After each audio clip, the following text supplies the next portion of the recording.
দিল্লি থেকে ট্রেনিংয়ের ফর্ম চলে এসেছে কৃষি বিকাশ শিল্প কেন্দ্রের অফিসে। সদস্যদের ফর্ম সংগ্রহ করার জন্য আহ্বান জানালেন সংস্থার কর্তারা।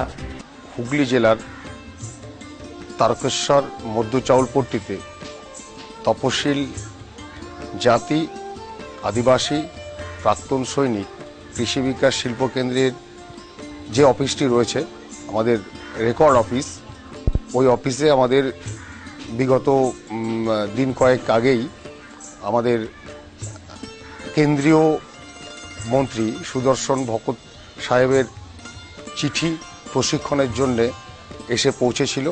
সেই পরিপ্রেক্ষিতে আমাদের মেদিনীপুরের অফিস, ড্যাবরাতে যে আমাদের অফিস, পুরুলিয়া, খাতড়া, বাঁকুড়া, বিভিন্ন প্রান্তে আমাদের যে অফিস রয়েছে, সেই অফিসে আমাদের কৃষি বিজ্ঞান কেন্দ্রে আমাদের 6500 কর্মীকে যে প্রশিক্ষণ দেওয়া হবে, সেই প্রশিক্ষণের জন্যে যে ফর্ম, সেই ফর্ম আমরা প্রত্যেকটি অফিসে পাঠিয়েছি। আমাদের ফর্ম পূরণের কাজ শুরু হয়ে গেছে। আমাদের যত শীঘ্রই আমাদের কাছে সেই ফর্ম প্রত্যেকটা কর্মীদের ফিল আপ হয়ে আমাদের কাছে এসে পৌঁছবে, তারপর ওগুলো পুনরায় আমরা কৃষি বিজ্ঞান কেন্দ্রে পাঠিয়ে দেব এবং সেখান থেকে প্রত্যেকটা কর্মীর বাড়িতে তাদের প্রশিক্ষণ নেবার জন্য তাদের কাছে বার্তা আসবে, আর তার পরিপ্রেক্ষিতে তারা প্রশিক্ষণ নিতে যাবে প্রত্যেকটি ডিস্ট্রিক্টের কৃষি বিজ্ঞান কেন্দ্রগুলিতে। আমরা চেষ্টা করছি খুব শীঘ্রই, আমরা হয়তো নভেম্বরের মধ্যেই আমরা ট্রেনিং প্রশিক্ষণগুলো শুরু করে দেব।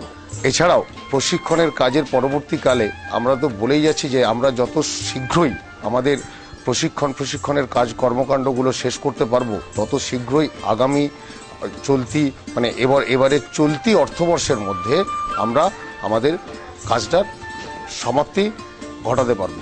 আমরা যে কর্মকাণ্ডে নেমেছি, আমরা প্রত্যেকটি 6500 ছেলের মুখে আমরা হাসি ফোটাতে পারবো, আমরা সেই চেষ্টাই করে যাচ্ছি। কর্মীদের প্রত্যেকেরই সহযোগিতা আমরা চাইছি, কারণ ওনারাও যাতে অতি সত্বর আমাদেরকে ফর্মগুলো ফিল আপ করে আমাদের কাছে আমাদের অফিসে পাঠিয়ে দেয়। আমাদের মেদিনীপুর অফিস, ড্যাবরা অফিস, আমাদের সোনাখালী, পুরুলিয়া, বাঁকুড়া ডিস্ট্রিক্ট বা আমাদের হুগলি ডিস্ট্রিক্টের জাঙ্গিপাড়া, বিভিন্ন প্রান্তে আমাদের যে 204টে ব্লকের প্রায় ছড়িয়ে ছিটিয়ে আমাদের বিভিন্ন প্রান্তে অফিস রয়েছে।